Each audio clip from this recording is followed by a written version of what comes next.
The media impacts every single issue. And so I think it's important that we remember that these issues are ultimately personal for us. We came to make a change. Hi, everyone. Thanks for joining us. I'm Katie Paris, the founder of Red Wine and Blue. And I'm LaFonda Cousin, a part-time yoga instructor, self-care advocate, and the chief people officer here at Red Wine and Blue. Okay, so LaFonda, today we are sharing my conversation with journalist Jessica Yellin. Mm-hmm. She worked in traditional media for years, including as CNN's chief White House correspondent, but she was one of the first to move to digital media like podcasts and Substack. Red Wine and Blue is launching a partnership with her community, News Not Noise, so I'm really excited to share this conversation. But before we get to that, how was your Thanksgiving, LaFonda? It was good. It was good. I got to spend time with family, got to rest a little bit. Had some family here from Kansas City because the Chiefs played the Cowboys. We will not talk about the game. Okay, no problem. It was a disaster. Anyway, there's that. But everyone was in town and we had a great time. So it was good. How was yours? It was so good to be with family, just have some days where my kids could kind of do nothing. We had some cousins in town. We got to go cut down the Christmas tree out at a tree farm. So we did all the things you're supposed to do. I'm feeling pretty good. We made the homemade Christmas tree decorations. These are the traditions I love.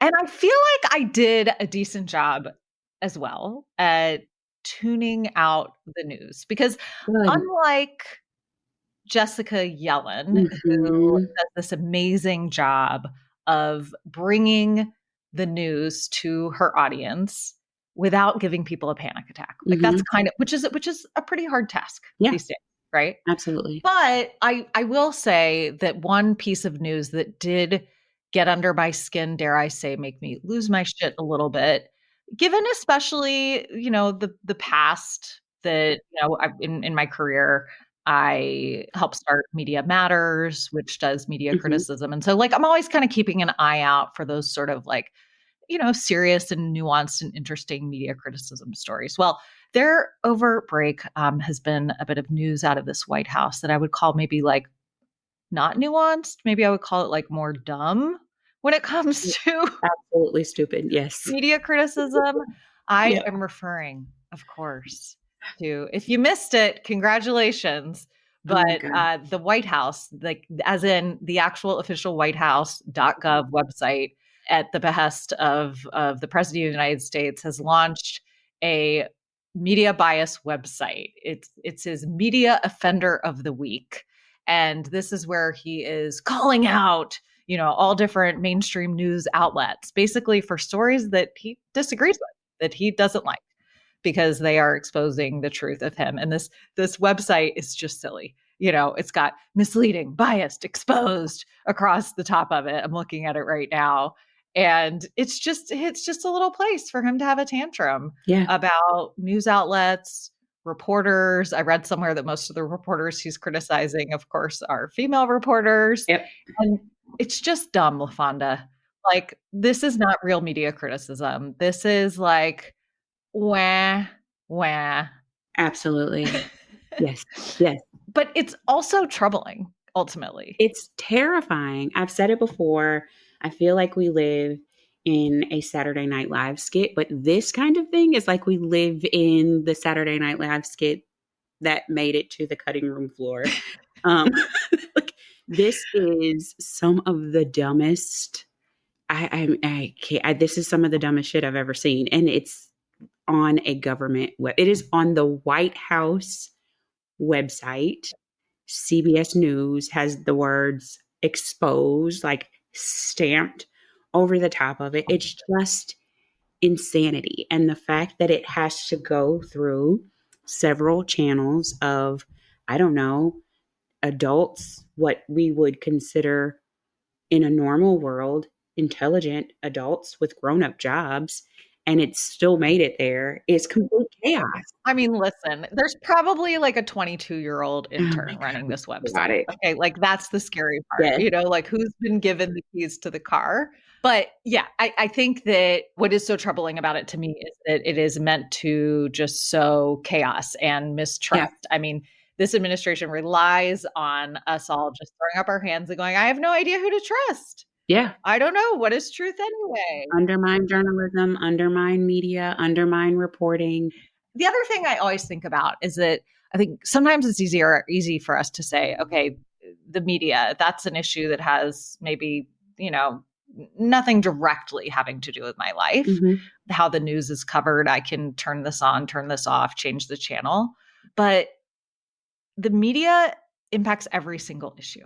If I care about my kids being able to have access to a good education, to like good healthcare, et cetera, like Yeah. the way the media covers these issues actually does matter. And so I think it's important that we remember that these issues are ultimately personal for us. Yeah. I mean, I also think about how it might impact the future, right? Like if I feel like there's an attack on media right now, how many kids are interested in journalism who aren't going to go into that field because it feels like, does media really matter right now?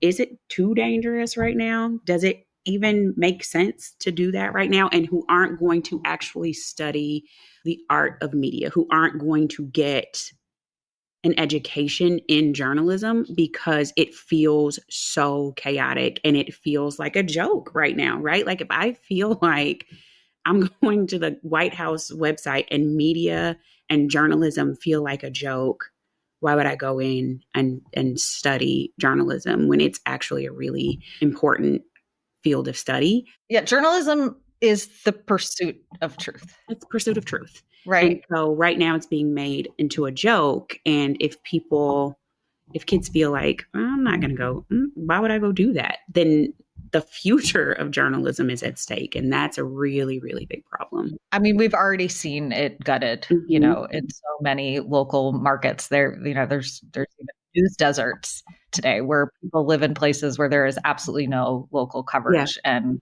it's really undermining to people participating in their communities and civic life and our democracy at those local levels. So like, this is a big deal. Yeah. I do think maybe a 22-year-old intern is assigned to running this website, but it is part of the bigger project. Absolutely. My hope on this kind of thing is that it actually can backfire. Like it is so silly and over the top and just doesn't look serious. Yeah. You know what I mean? Like he's telling on himself. Yeah. And so, especially in light of the fact that meanwhile, we are seeing a lot of new independent media that is really rigorous in terms of their fact checking, sharing their citations, inviting rigorous discussion and debate of various points of view. We're seeing a real appetite for that. Yeah. I mean, we are actually seeing so many of these independent news sites have huge audiences. Yes. I think it's really interesting that Jessica Yellin's News Not Noise model, for example, has found such an audience. Yeah. And I think that's because people do want news sources that they can trust, that they recognize that this is, a garbage approach. Yep. The president, and that he is trying to just like take a wrecking ball to all of these institutions. But in light of all of that, people, instead of throwing up their hands and saying, okay, we can't trust anything. Instead, they're actually, doing their research and wanting to find sources that they can trust and that they're not just going to allow this to pass, just like the way our discourse is going to go. Yeah. These new sources that are taking it upon themselves to be rigorous in their fact checking, to curate for us sort of what is the news and separate it from the noise, I think is a huge service to our democracy right now. So my hope is that all the silliness, all the dumbness does completely backfire. And this can be part of like how our democracy gets renewed, that in seeking the actual news and being able to differentiate it from just the garbage, dumpster fire, chaos, noise of websites like this, that we can, I don't know, maybe find our way to a healthier information ecosystem. But I think it's going to look something different than we've ever seen before. Yeah. All right, we're going to take a quick break. And when we come back, we'll have my conversation with Jessica Yellin from News, Not Noise. And this one's a little different than our usual interviews where, you're asking the questions. But since your chat was also Jessica's way to announce your partnership with her and News Not Noise, I think it's also interesting. And I am kind of excited. I can't wait to share it with our followers. If you're feeling the whiplash from the daily fire hose of news, you're not alone. Between the breaking alerts, the doom scrolling, and whatever new chaos seems to pop up each morning, it's no wonder some of the most important news stories slip right past us. That's why we're hosting a virtual event next week with today's guest, Jessica Yellin. We're calling it the Top 5 News Stories You Aren't Hearing About, which is exactly what she does every day with News Not Noise. If you come away from today's episode wanting to hear more from Jessica, please join us on Tuesday, December 9th, at 7:30 p.m. Eastern. You can learn more and RSVP by clicking the link in the show notes or by going to redwine.blue. Katie Paris, I am so glad we are finally sitting down to have this conversation. First of all, hi, how was your Thanksgiving? I mean, kind of the best. The kiddos around the holidays wrapped up the weekend by cutting down that Christmas tree, decorating. We're good to go. No, it's such a nice time of year. I am very excited to be back at work talking to you because first, for anybody who doesn't know, Katie runs an organization called Red, Wine, and Blue. And among the many things they do, they enable people to gather for in real life community groups where they live to bond over what's happening in the world, talk about the big issues, and ideally take action and have fun together. Katie was one of the early people to say, we can do all the things, but there's too much happening online. We need to be in person. And so I want to talk to you a little bit about that, how you came to form RWB, and how News Not Noise plans to partner with you all going forward. Would you tell our audience a little bit about just like what made you start Red, Wine, and Blue? Okay, so Jessica, I used to be a DC person. I know that you put in your time in the Beltway, as they say, as well.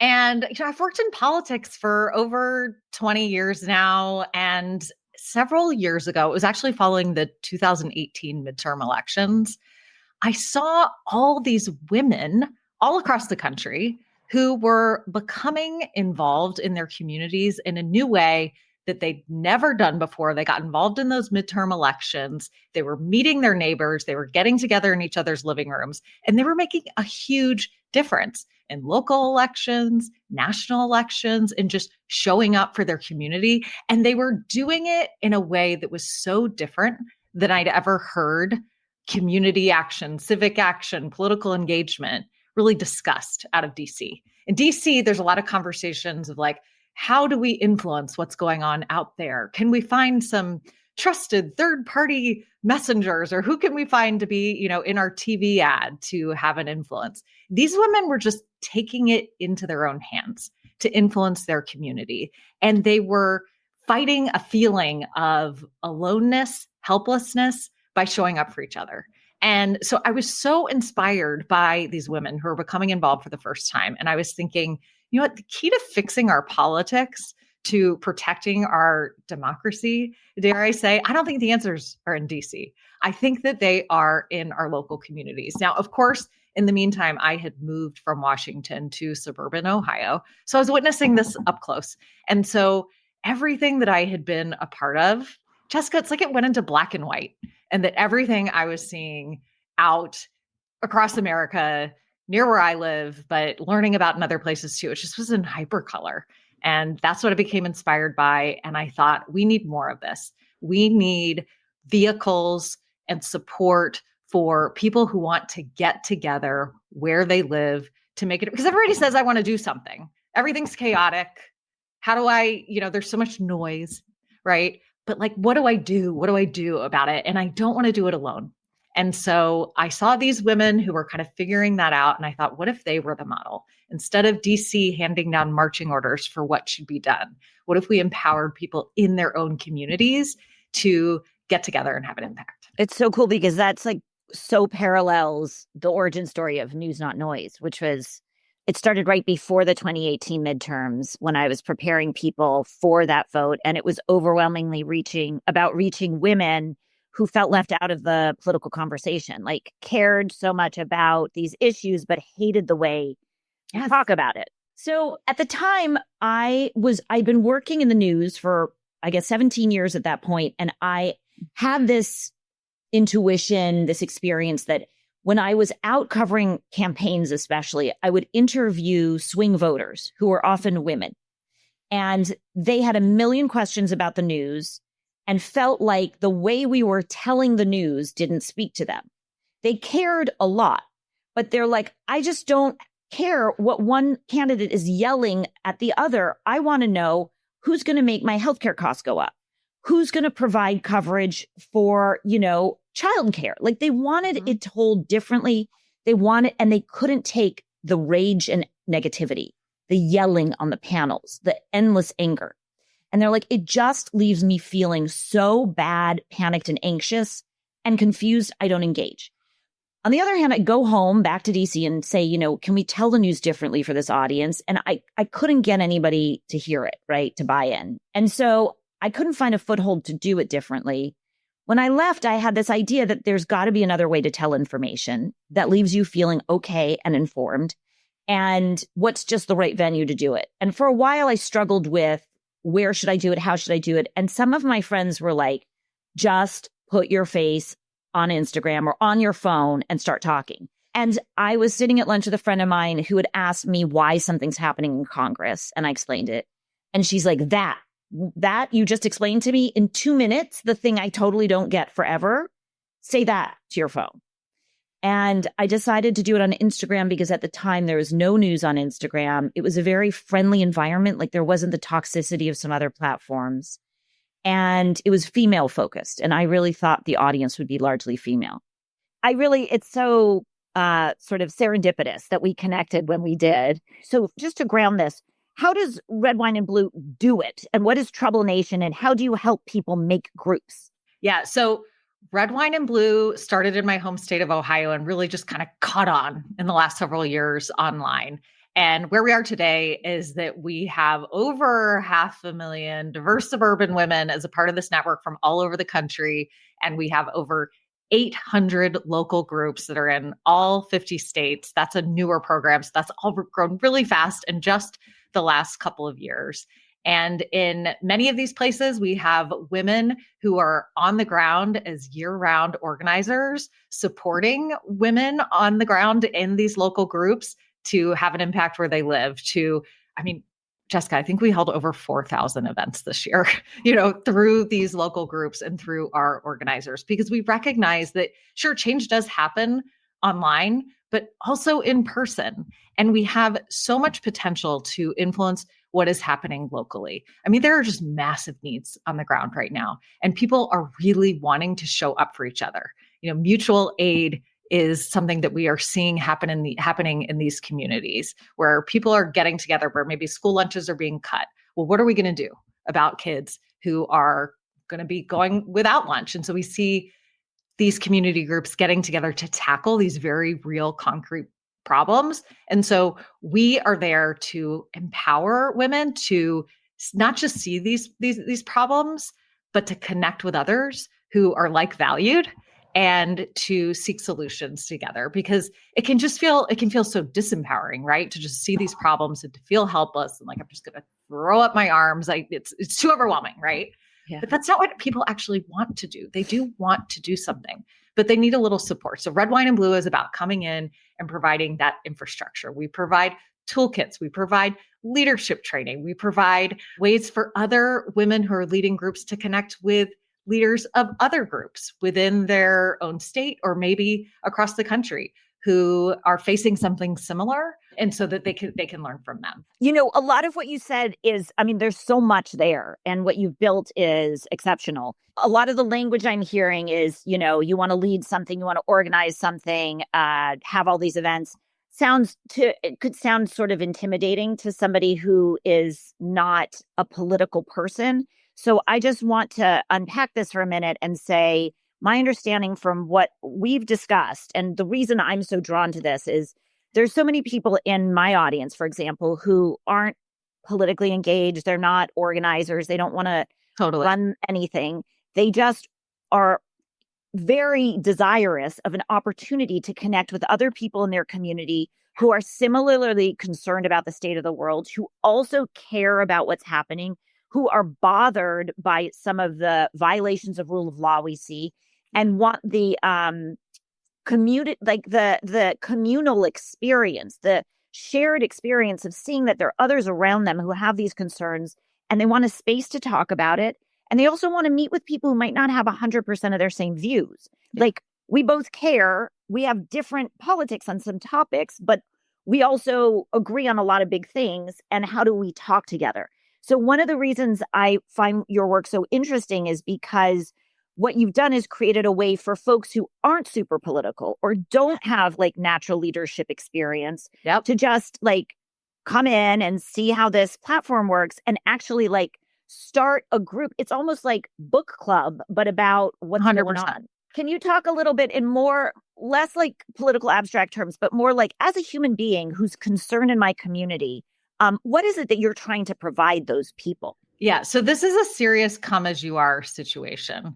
I mean, this is exactly who we need involved, are the people who have probably felt like, oh, I don't know if this is for me. You know, this is all a little bit intimidating because Jessica, that's most people. You know, I think that so often a lot of the institutions, traditional organizations, what has been offered out there, it has kind of given an intimidating vibe, you know, or like that you have to know a certain amount or have been involved for a certain amount of time to like be accepted in those spaces. True or not, I think that's often how it can feel. And literally on Red, White, and Blue's website, you go there, red, white, blue, the first thing you're going to see is it's going to say, not political, no problem. In fact, that's perfect. And so I also don't want to undersell how incredibly important community is right now, because people are in the midst of the chaos. Totally. We are starting this partnership together, and I'm going to share a lot of information with folks in my audience to explain to you what that means. Really, I heard what you all were saying. You were telling me that you want to find ways to get together. You want to find ways to meet people in your community that you don't necessarily agree with, but want to be able to converse with. And whenever I've come to town and had small group meetings with News Not Noisers, you're like, do more of this. So I can't personally organize groups everywhere. And that's exactly what Katie and RWB do. I just am really excited to partner with you on this because I do think our audiences have so much in common. Like there's this, people come to News Not Noise. I mean, I'm a paid subscriber. And what I love about it is that, but like you do such a great job of separating the news from the noise. I do want to be able to get information and feel informed about the world without having a panic attack. Oh, and you got all the keywords. I mean, you know, but like when I meet other people who feel that way too, like there's like a buzziness of that connection, you know, and it's like, oh, I want to talk to you more. Like we are looking at the world with our head kind of tilted in the same direction. And so, you know, like, and maybe we don't have it all figured out yet, but like something here feels important. And always the first step of, you know, these groups could, I mean, I've seen them do, you know, so many things in terms of being of service to their community, holding school board member forums, holding civic salons on Sundays, you know, where people get together and share a meal and learn about some aspect of local government or an issue going on. It can go so many different directions, but the fundamental key foundation of all of it is that community building aspect. And I think that's what people really love about our approach too, because, you know, politics, Jessica, you may not know, it's like not got a very good brand these days, or maybe really any days. You know, like when people are asked to, Pew Research actually did a study on this a couple of years ago. I don't know if you saw, when people were asked to name a word or phrase that they associate with politics, 2% of people used a positive word or phrase. So right. And it's no wonder then that people feel triggered by the news. Our assumption is that you feel triggered by the news because the news is scary. But my contention is it's deliberately crafted to, I say, compete for your anxiety, to trigger a fear and panic response because like any industry that's ripe for disruption, it has one thesis on how to succeed. And the thesis is conflict wins eyeballs. And I think conflict is one way to win eyeballs, but empathy is another. And empathy is more calming. Empathy creates community. And my whole thing was like, can I explain what we're talking about, make complicated ideas simple, and trigger an empathy response so people care, feel safe, and engage? Kind of what Red Wine and Blue is trying to do here in a way is like take the ick out of politics in a way. Like politics to us is like, yes, there's like people yelling at each other on cable news. Like we're not interested in that. We're interested in being in community with one another and how we want to move in our communities together. So what are some of the, like, your favorite things that you've seen come of these groups? And would you explain to us a little bit for folks who aren't going to do like a whole civics lesson, what else could they do in a group? And is it all already your friends, or does it include people you might not know in these groups? So that's totally up to you. If you want to start it, with one or two of your friends who are interested in doing this too, and just start small and maybe invite the people that you know and have them invite the people that they know, great. So it can be what you want it to be, but we've got a ton of ideas and tons of people that you can talk to pick their brains about what worked best for them. That's so cool. You make it easy to do. It's like you give the recipes so we can make the meal, the meeting.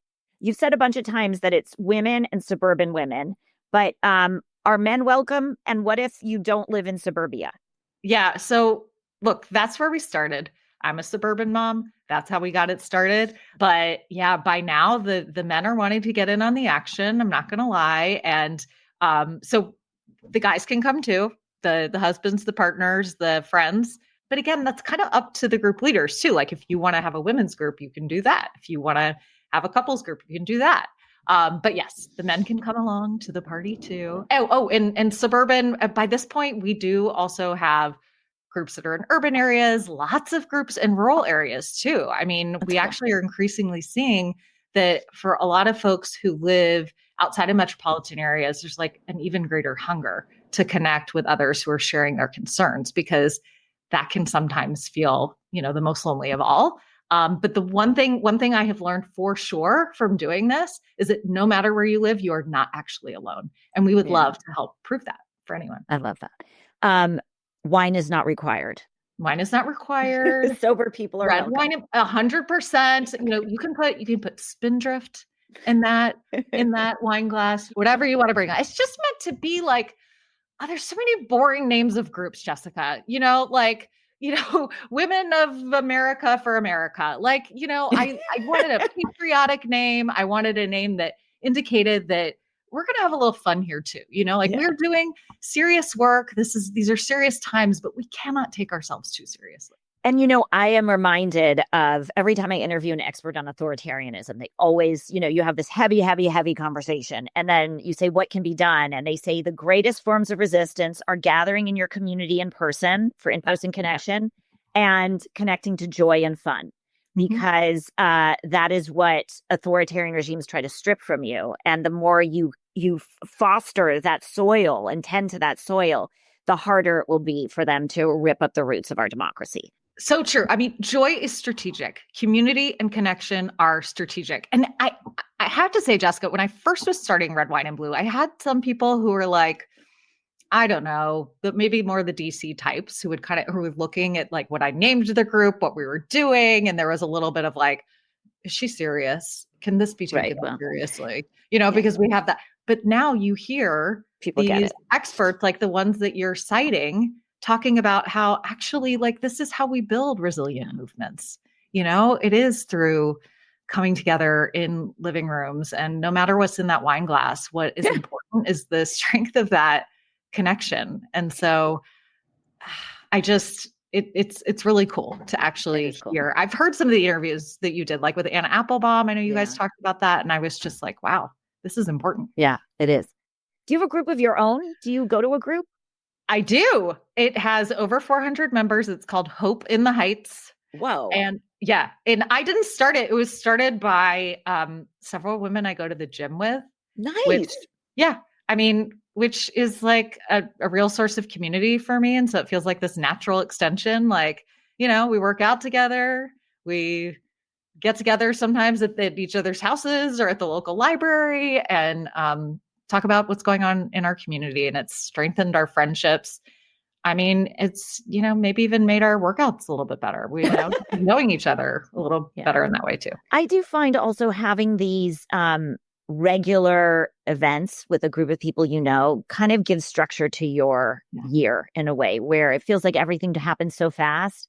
And when you have these ongoing check-ins, it's really a moment to sort of assess where we are, where we've been, and just kind of be present in what's changing for a while. It's just, there's so many positive things to gathering. Really. Yeah.